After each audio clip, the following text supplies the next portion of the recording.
Hey guys, so I wanted to just kind of wing a video. I was sitting here and I was thinking about all the sci-fi shows that I enjoy, and I wanted to do a video saying some sci-fi series that I'm not sure if everybody even knows about or loves as much as I like. Because sometimes you just want to watch a good sci-fi show and you can't even find it because it's like, oh, what's good ones? Like, it's like hit or miss, like anime. You never know if it's gonna be good or bad. So I went to do a video saying my top 10, and what the problem is I have to think about who am I gonna make number one, because I love them all so freaking much.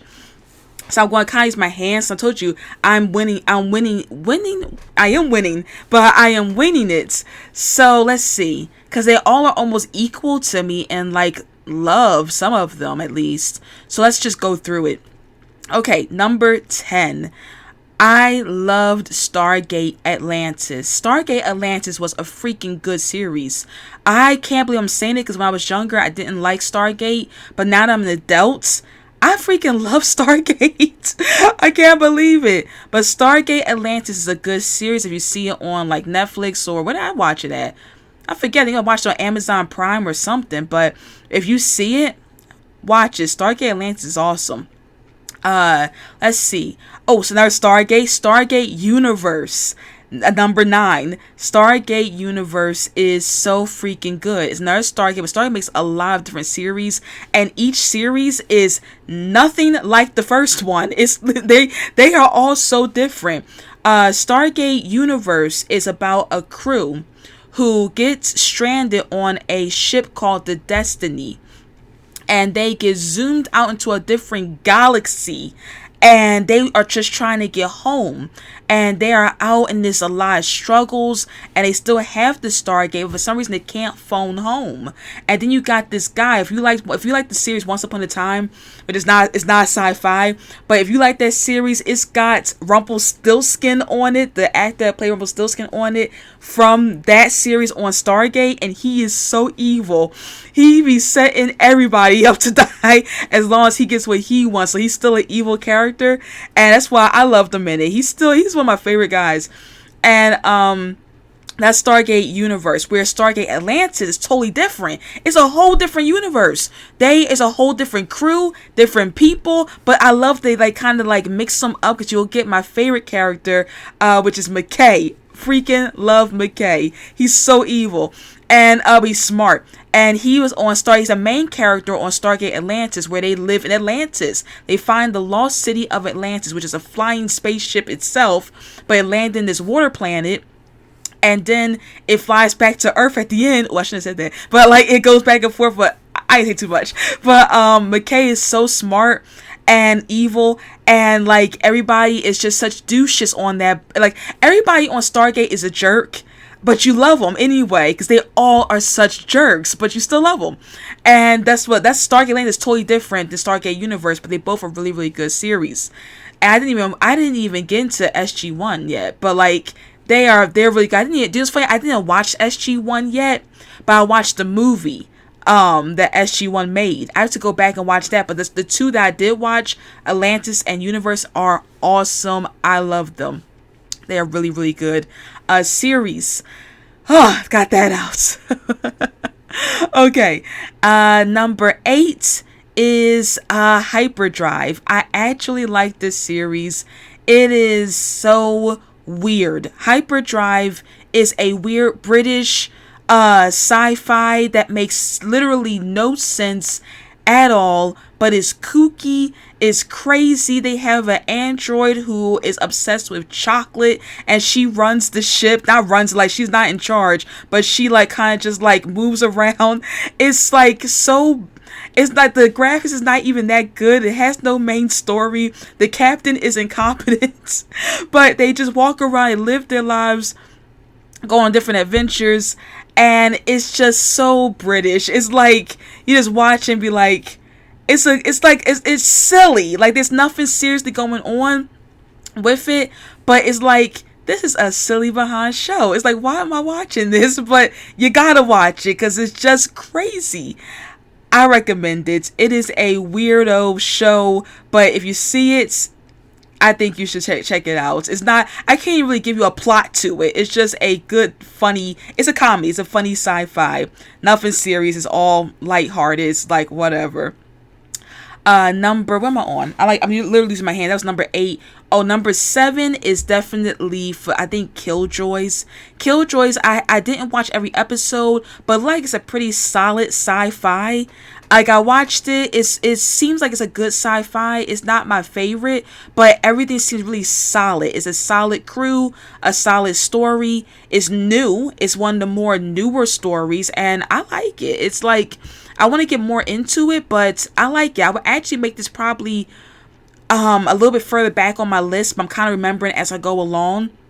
But I would still recommend it because it's new, and the rest of them are kind of on the old side. They're kind of like finished, where this is a new series. Like this is gonna go into my next one as in number 6, which would be what's that one called? I said Killjoy. This is oh man, I cannot believe I forgot it. Like I'm on the spot, so I'm trying to remember each thing. I can't remember. But I'm going to replace that one with Battlestar Galactica. Battlestar Galactica is an oldie. It's old, but it is a classic. It is old, but man, it's not bad. It's like, I love Starbucks. She's so cool, and you see this actress now in so many other stuff. Battlestar Galactica, if you haven't watched it and wasn't part of the phenomenon, I would recommend going back and watching that series.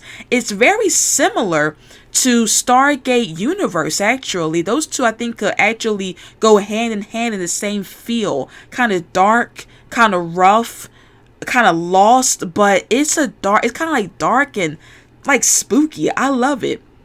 It's I definitely recommend Battlestar Galactica. It's old, but it's a goodie. Oldie, but a goodie. Alright, so now my top 5. These are my top 5 favorites. These are it. These are the best of the best, in my opinion. Alright, number 5 would be Doctor Who. Who doesn't love Doctor Who? Doctor Who has been awesome from the beginning. It is an awesome series. I freaking love Doctor Who. It's just an awesome sci-fi. It's about a time, if you don't know about it, it's about a Time Lord who travels around the galaxy and the universe. Pat picks up partners and goes on super timey-wimey adventures. I have a little mini TARDIS over there. I have the sonic screwdrivers. I love the universe of the Doctor Who universe. It would be number 1 on my list, but I have so much love for the next 4 that it has to be number 5. So, but it needs to be number 1. Some seasons it is number 1. Like the last one, I loved it. And I loved the one with Billy in it too. That was awesome as well. With the actor, I think his name is Capella. They had wonderful chemistry, and the female doctor, newest one, wonderful doctor. They should be number 1, but I love the next 4 so much. I'm keeping them as number 5, but they are my top 5. Love Doctor Who. Awesome series. Number 4, I can't believe I'm saying this, but it's gotta be the Orville. I love the Orville. I watched so many. Oh my god, I watched like a marathon of those like last week. I watched them all. I had missed the last season, and I was like, this is so good. I watched one every single day, and it was so freaking good. The story is solid. Like, dudes, if y'all ain't check out the Orville yet, because it's made by Seth MacFarlane, he's a jerk. I'm just saying, he writes Family Guy. Come on, you know what type of guy he is. And you think, oh, surely it's gonna be like he changed. It's not Family Guy. It's not. Like, you watch Family Guy and be like, I ain't watching no freaking Orville. It's not Family Guy. It is what Star Trek like should be. It's so freaking good. Like, it's like what you want Star Trek to be, but it's not, and it should be this because it's so good. Oh man, I forgot about something. Oh yeah, that's a good one. I gotta add that. That's a good one. Yeah, I totally forgot. But yes, the Orville is actually really, really good. It is an awesome awesome series. It's about this crazy captain. He's not crazy, but it's like he's a captain who's been divorced, and the chemistry is good. It's hard to really get into it, but it's like old fashioned Star Trek. Like if you like the one with Kirk in it, you'll love the Orville. They're not always battling, and they're not always doing war. It's just a really good series. Now here's where it gets nitty gritty. I just remembered Discovery. Star Trek Discovery is so good.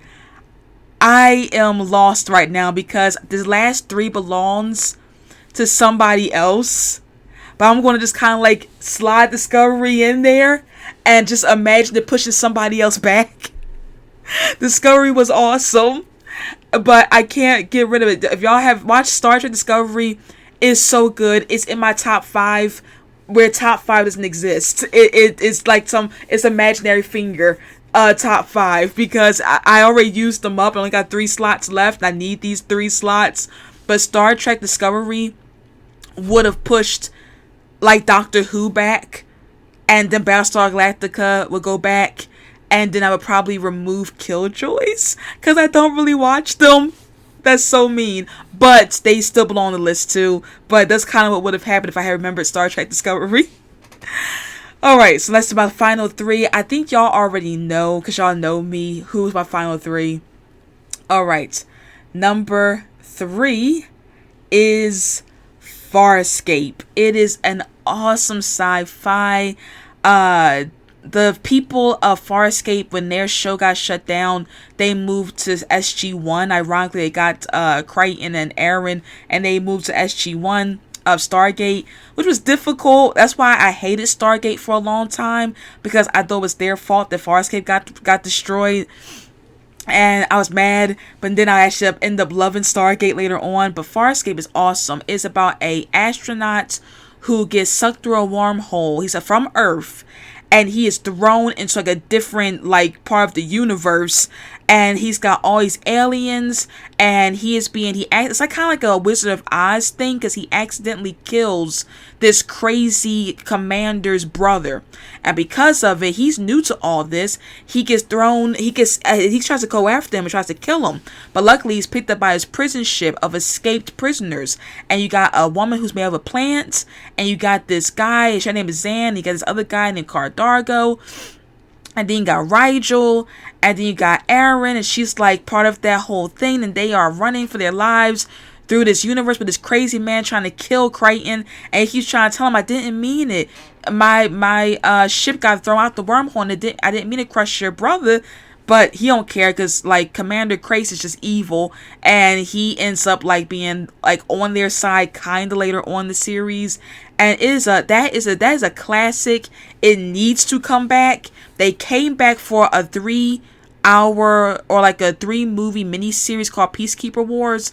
That needs to happen again. That is a good series. I would love to see it happen again, really. And then for my last 2, and I think y'all know who this is. Number 2, and it was going to be number 1, but we had to make room for number 1. Number 2 is Red Dwarf. I love Red Dwarf. I've been watching since I was 8 years old, if not a little younger. It is about it's a British sci-fi. It's about a crew who it's about the last human on Earth. He's not really supposed to be. What happens is he works on a mining ship called the Red Dwarf. And he ends up he ends up going into stasis because he brings a cat on board. And because he won't get rid of the cat or let the people throw the cat out, because you're not allowed to have pets in a spaceship. It's got hair and germs, and he won't let them keep it. He won't tell him where the cat is. He hid the cat. And so they lock him in the stasis. And the stasis booth is somewhere where time cannot touch him. And so he's a really mean boss named Rimmer. And they don't get along. But what they all don't know is that once Lister, which is the who brought the cat, gets locked in the stasis, the whole ship blows up. But it doesn't like blow up, like to blow up. It kills the whole crew. It has like a radiation leak. killing everyone on board. And so because it's such a bad radiation leak, Red Dwarf has his own AI system named Holly, and he sends them far away and just sits until the radiation is completely wiped out. And guess how long that takes? He sits for 3 million years. It takes 3 million years for the radiation to clear out. And in that time, Earth is doing who knows what.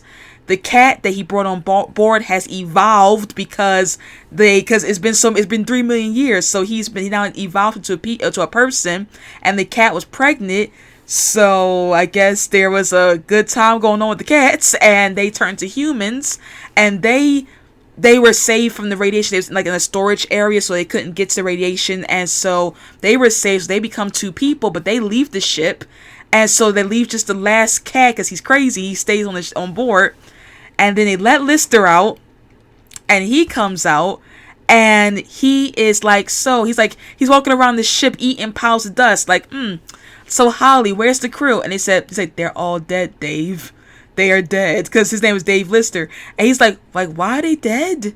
He said, they're all dead, Dave. And he's like, so where are they? I'm trying to do Lister's accent. I can't do it. He has like a really strong Irish, British accent. I don't know what his accent is. It's awesome though. And so he's eating this dust, and Holly's like, that's them. He's like, what? He said they're the dust, the piles of dust. And Holly let Lister eat the dust the entire time. He's like, I know, I ate half the crew. I love that part. And so they bring Rimmer back as a hologram. You can tell I love this one. That's why I'm talking about it so much, because it's awesome, but it's crazy. And so they bring the one he hates the most back as a hologram, and Holly does it because he's like, that's the one that'll keep you sane. He's like, no, bring back my friends. Like, bring back people I like. But the ship can only hold 1 hologram. And so he says, nope, I'll bring back your enemy. And he's like, why? Why would you bring him back to be a hologram? He's like, because he's the one who'll keep you sane. You'll go insane with anybody else. You're here by yourself. There's no more Earth, because Earth is 3 million years in the future. We don't know if the humans even still exist or whatever. There's no more space. There's no more nothing. You are by yourself in the entire universe, and you only have a cat for company. Your enemy as a hologram, Ghost, for company, because he died in the radiation explosion. And a robot who's obsessed with cleaning and obsessed with Lister. And it is a awesome, crazy, freaking sci-fi. It should be number 1. But I had to make room for my precious, precious Lex. Lex is number 1 on my sci-fi top 11, because I ended up adding some.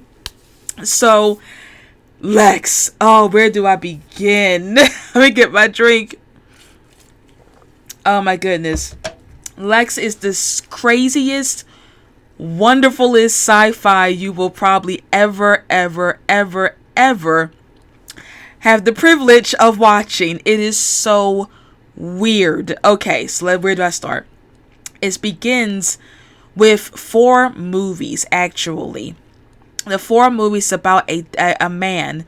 He is named Kai, and he is from the planet Brunin G. And they are fighting this war with the Divine Shadow.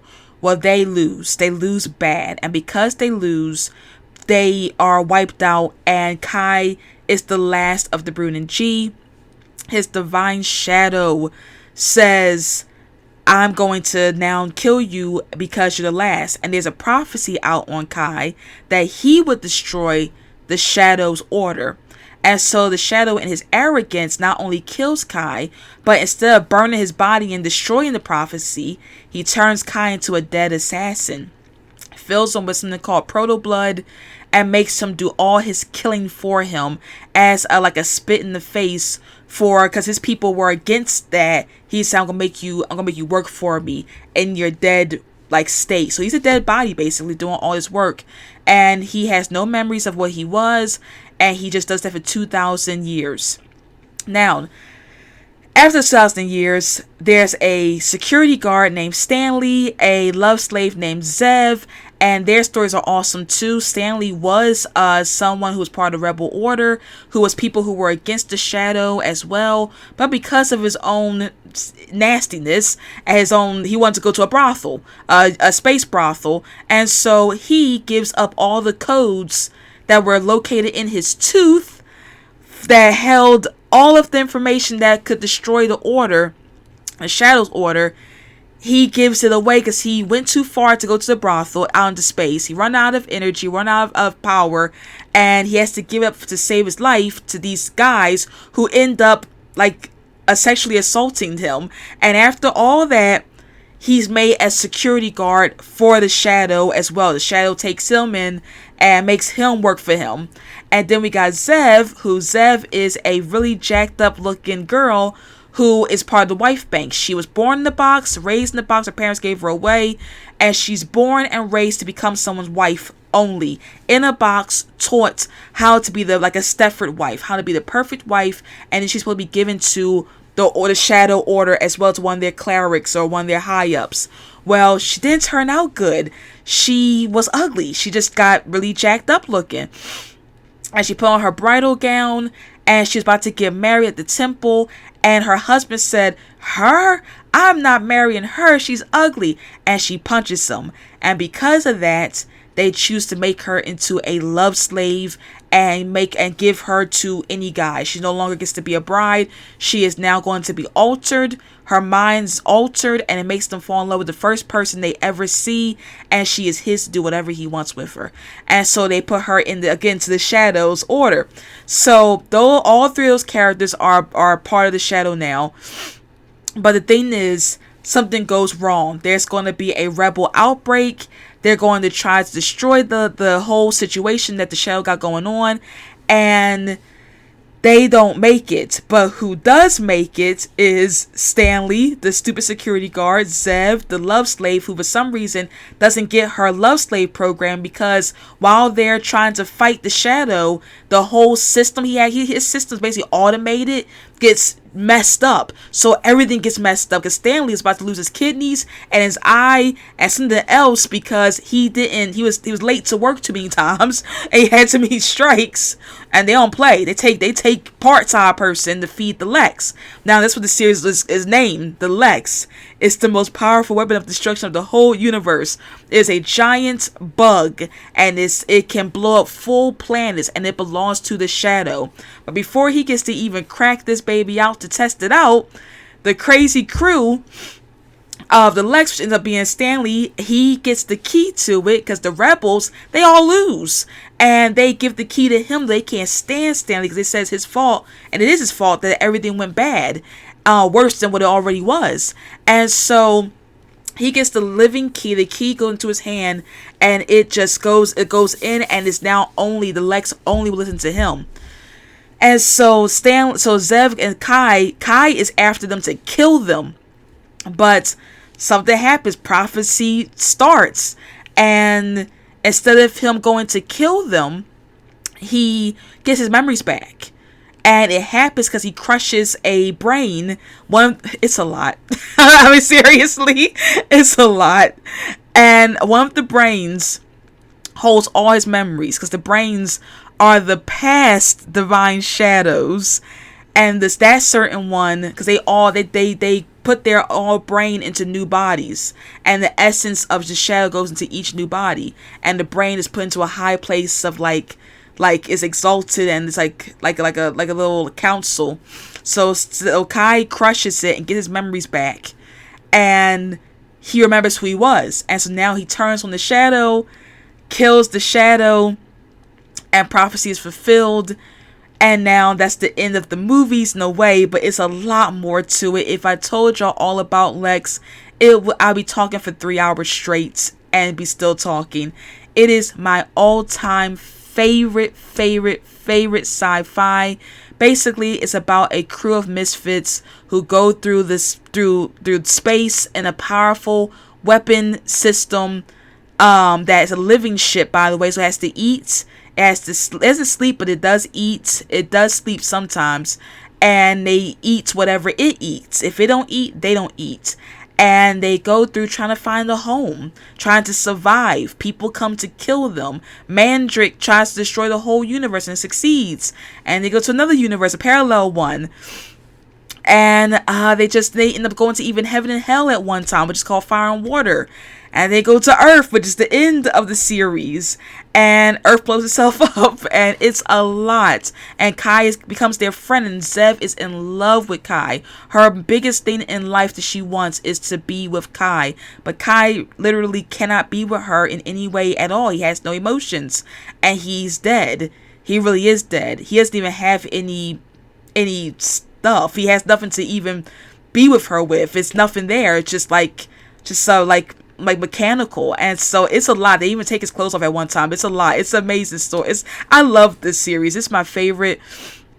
And at the end, very end, Kai is brought back to life by a character named Prince, who's like death. And when he's brought back to life, he ends up having to die again like he did in the beginning of the series. The whole series makes a whole 360, and Kai dies like he died as a human so long ago in the Brunin G, and he dies then, and he saves everybody. He's a hero again. It's an old series why I didn't bother kind of keeping it to myself, because though I told y'all this the end of the story, the adventure is so freaking good that it does nothing to it really, because it's more to it than just that. It's awesome. It's an old series. It ended in 2003. So, yeah. But I'm sorry I told y'all the end. Sorry about that. So, spoilers. But, yeah, I recommend it highly. It's my #1 series. And I am done. I have been talking for 26 minutes. My throat is dry. I hope y'all enjoyed my top 11. Sci-fis. And I will talk to y'all guys hopefully very soon. Tell me, out of these top sci-fis, have y'all ever heard of some of them? Which one is your favorites? And please add to my list in the comments below. Tell me some of y'all favorites. I'm always looking for new and fun sci-fis. Okay, guys. Talk to y'all later. Bye. Oh, and if this is my last video, which it might be, I'm not sure. I might come back. I'm not sure, but I'm going to say Happy New Year's to y'all guys. Merry Christmas. And I will probably see y'all next year. This is my last one. I'm not sure, though. I could have another one coming up. But if it's not, I will talk to y'all in the new year. Okay, guys. Bye. Hopefully. You can't be ever too sure. So it's like, maybe. Okay, bye.